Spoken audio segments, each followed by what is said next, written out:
This channel does not promote any violent, harmful, or illegal activities. All content provided by this channel is meant for an educational purpose only. এই মুহূর্তে আজকে যে দুটো মিছিল সেই দুটো মিছিলের ছবি আপনাদের দেখাবো। সেই দুটো মিছিলের লেটেস্ট আপডেট নেব।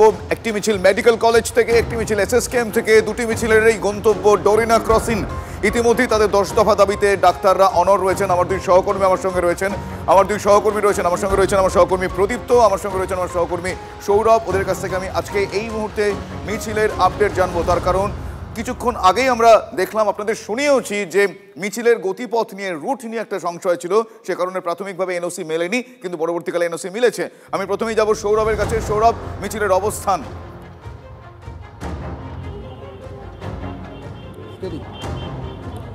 দেখো, এই মুহূর্তে এসএসকেএম থেকে যে মিছিলটি রওনা হয়েছে, সেই এসএসকেএম থেকে সেই মিছিল এই মুহূর্তে পার্ক স্ট্রিটের দিকে এগিয়ে চলেছে। পার্ক স্ট্রিট হয়ে তারা যাবেন ধর্মতলায় যে অনশন মঞ্চ, সেই অনশন মঞ্চের দিকে তারা যাবেন। সেখানে জুনিয়র চিকিৎসকেরা অনশন করছেন।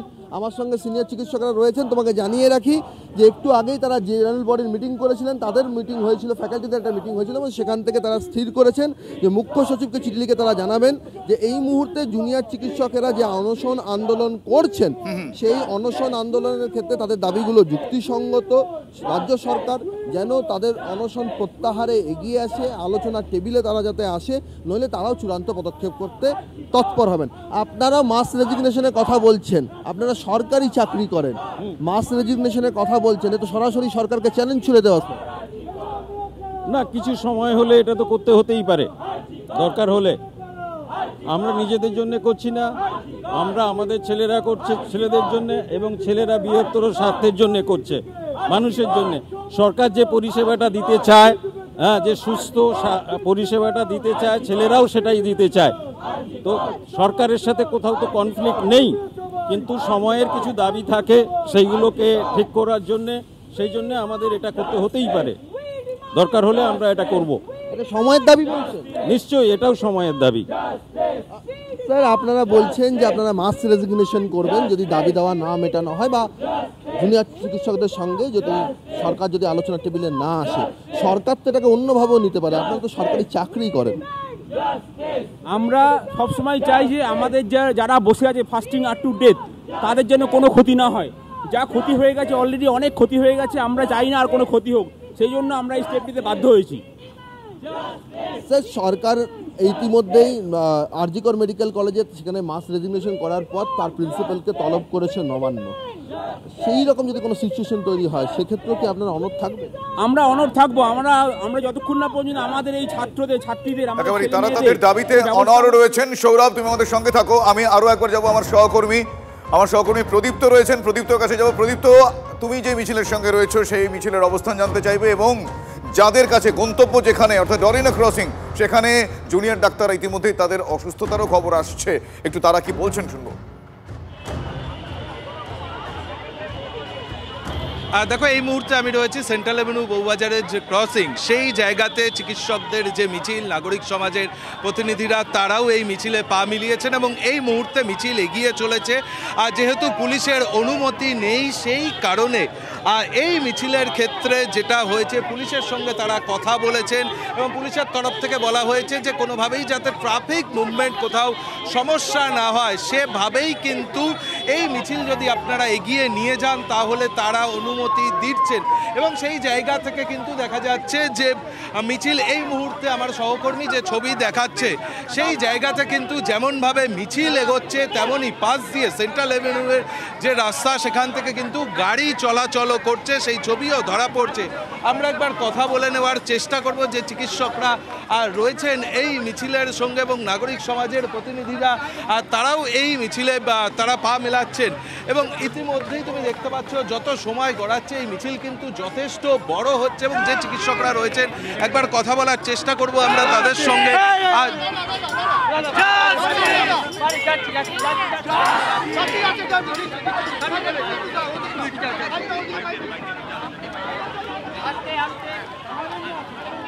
এই মিছিলের অনুমতি পাওয়া যায়নি, তারপরে যথেষ্ট বড় মিছিল, এবং এই ধরনের মিছিলে সাধারণভাবে রাস্তা স্তব্ধ হয়ে যায় না। সেই জায়গা থেকে আপনারা মিছিল করছেন, জুনিয়র চিকিৎসকরা তারা অনুসরণ করছেন। আমরা একটা স্টেট পাঠিয়েছিলাম যে we are stating that we are going to help this মিছিল। দুবার দুরকম আনসার, একবার পুজো, একবার রাস্তা বন্ধ, একবার আবার পুজো, এরকম ভেরি ভেগ আনসার্স এসেছে। আইপিসিস দেখানো হচ্ছে, কিন্তু বোঝাই যাচ্ছে এগুলো কী জন্যে করা হচ্ছে, হাউ ইন্টেনশনাল দিস ইজ। আচ্ছা, আপনি এগিয়ে যান।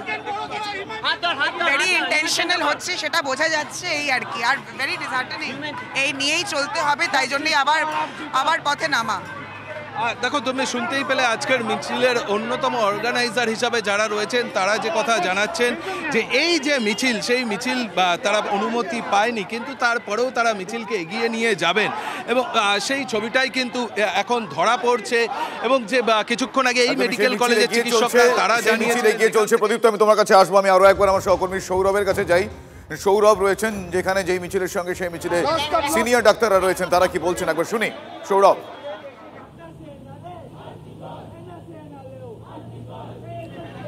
দেখো, আমার সঙ্গে সিটিভিএস এর বিশিষ্ট চিকিৎসক ডক্টর শুভেন্দু সিংহ মহাপাত্র আমাদের সঙ্গে রয়েছেন। স্যার, আপনারা সরকারি চাকরি করেন, আপনারা মিছিলে পা মেলাচ্ছেন, আপনারা স্পষ্টই মুখ্য সচিবকে লিখছেন যে যদি জুনিয়র চিকিৎসকদের যে দাবিগুলো সেগুলো যুক্তিসঙ্গত, আপনারা আলোচনার টেবিলে না এলে তাদের শরীর ডিটোরিয়েট করছে, আপনারা চূড়ান্ত পদক্ষেপ মাস রেজিগনেশনের কথা বলছেন। সরাসরি চ্যালেঞ্জ ছুড়ে দেওয়া নয়? আমরা চূড়ান্ত পদক্ষেপ মাস রেজিগনেশন বলছি বটে, সেটা হচ্ছে কি এরকম পরিস্থিতি যেন না হয়, আমরা বাধ্য হই ওই ধরনের কিছু কথা ভাবতে। আমরা চাই তার আগেই সমাধান হোক এবং এদের দাবি সঙ্গত এবং আমাদেরও সেই দাবি, সেগুলোকে সরকার মেনে নিক। এই আন্দোলন তাহলে আজ আর শুধু জুনিয়র চিকিৎসকদের আন্দোলন নয়, জুনিয়র সিনিয়র আপামর সবার দাবি এক বলছেন? বলতে গেলে জুনিয়রদের দাবি যা, আমাদেরও সেই একই দাবি এবং প্রত্যেকটা অঙ্গাঙ্গি জড়িত। অর্থাৎ এখানে ডক্টর যোগীরাজ রায় রয়েছেন, তার সঙ্গে একটু কথা বলবো। একদম একদম। এই মিছিলে হাঁটছেন ডক্টর বিমান, একটু তার সঙ্গে একটু কথা বলে নেব। ডক্টর রায়, আজের যে মিছিল একটা কথা সবাই বলছেন যে অলরেডি ইতিমধ্যেই আরজি করে, আপনি জানেন, মাস রেজিগনেশন করেছেন সেখানকার সিনিয়র চিকিৎসকরা, নবান্নে অধ্যক্ষকে ডেকে পাঠানো হয়েছে। আপনারাও বলছেন যে যদি আলোচনার টেবিলে সরকার না আসে তো 24 ঘন্টা পর আপনারাও বলছেন সেই পথে হাঁটবে। সরকার এটাকে তো ভালোভাবে নাও দেখতে। আমরা এখন সরকার কি দেখবে ভেবে কি করব? আমাদের ছেলেগুলো অসুস্থ হয়ে যাচ্ছে, আমাদের আগে তো নিজেদের বাড়ি সামলাতে হবে, সেটা দেখতে হবে। আপনারা কি বলছেন আপনাদের দেওয়ালে পিঠ থেকে গেছে? বাচ্চারা কিন্তু অসুস্থ হয়ে যাচ্ছে, এইটুকু বুদ্ধি আমাদের আছে, ওইটুকু আমরা বুঝি যে আমাদের যারা অনশন করছে তারা কিন্তু আস্তে আস্তে সিঙ্কিং, এবং সেটা হয়তো মানে দেখুন, কারোর কিডনি যদি খারাপ হতে শুরু করে তা 10% 20% খারাপ হলে তো আপনি বুঝতে পারবেন না, যখন একটা সিগনিফিকেন্ট পার্সেন্টেজ খারাপ হবে তখন আপনি বুঝতে পারবেন। তো 10% 20% খারাপ হয়ে যাওয়া মানে কিন্তু পার্মানেন্ট খারাপ হয়ে যাবে। এই ব্যাপারটা আমাদের খুব কষ্ট দিচ্ছে। যে দাবিতে তারা এই আমরণ অনশনের পথে গেছেন, সেই দাবিগুলোর সঙ্গে আপনারা একমত? হ্যাঁ, যে দাবিতে আমরণ অনশনের আন্দোলন, সেই দাবিগুলোর সঙ্গে আপনারা একমত? হ্যাঁ, বেশিরভাগই ঠিকঠাক দাবি। এগুলো হলে কিন্তু আমাদের স্বাস্থ্যের অনেক সুরাহা হবে। দেখো, সেই কারণেই কিন্তু এখানে যারা সিনিয়র চিকিৎসকরা রয়েছেন, তুমি দেখছো হাসপাতালগুলিতে সিনিয়র চিকিৎসকরা, সৌরভ তুমি যেরকম দেখাচ্ছিলে ছবির পাশাপাশি তাদের বক্তব্য এই মুহূর্তে সিনিয়রদের মতোই বক্তব্য জুনিয়রদের প্রতি, তাদের যে সহমর্মিতা, তারা বলছেন যে ছোটরা অসুস্থ হয়ে পড়ছেন, তাদের কিডনি ফাংশনিং করা যদি আস্তে আস্তে কমতে থাকে সেটাও খুব গুরুতর পর্যায়ে যেতে পারে, উইচ উইল বি পার্মানেন্ট। তারা নিজেরাই বলছেন সেটা পার্মানেন্ট ড্যামেজ। সেই জায়গা থেকে তারা এই মুহূর্তে প্রচণ্ড চিন্তায় রয়েছেন, যে কারণে তারা আজকে যাচ্ছেন এবং আশু সমাধান চাইছেন, তাদের দাবি দেওয়া পূরণ হোক, তারা এই দাবি রাখছেন।